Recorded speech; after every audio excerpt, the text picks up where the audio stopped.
Si tu as le temps, prends ta Bible et lis avec moi Genèse chapitre 3. Le serpent était le plus rusé de tous les animaux sauvages que l'Éternel Dieu avait fait.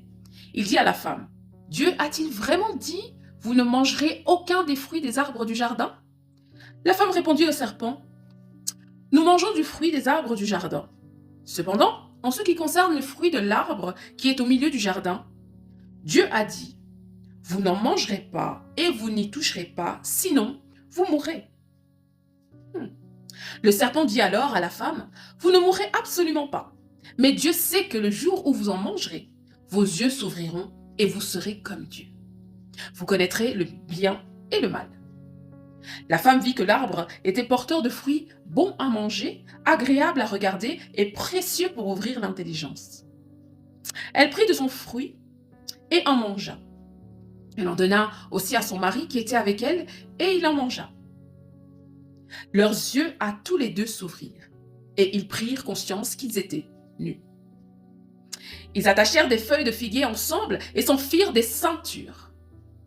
Quand ils entendirent la voix de l'Éternel, Dieu, en train de parcourir le jardin vers le soir, l'homme et sa femme se cachèrent loin de l'Éternel, Dieu, au milieu des arbres de jardin. Cependant, l'Éternel Dieu appela l'homme et lui dit, « Où es-tu » Il répondit, « J'ai entendu ta voix dans le jardin et j'ai eu peur, parce que j'étais nu. Alors, je me suis caché. » L'Éternel Dieu dit, « Qui t'a révélé que tu étais nu? Est-ce que tu as mangé du fruit de l'arbre dont je t'avais interdit de manger? » L'homme répondit, « C'est la femme que tu as mise à mes côtés qui m'a donné de ce fruit.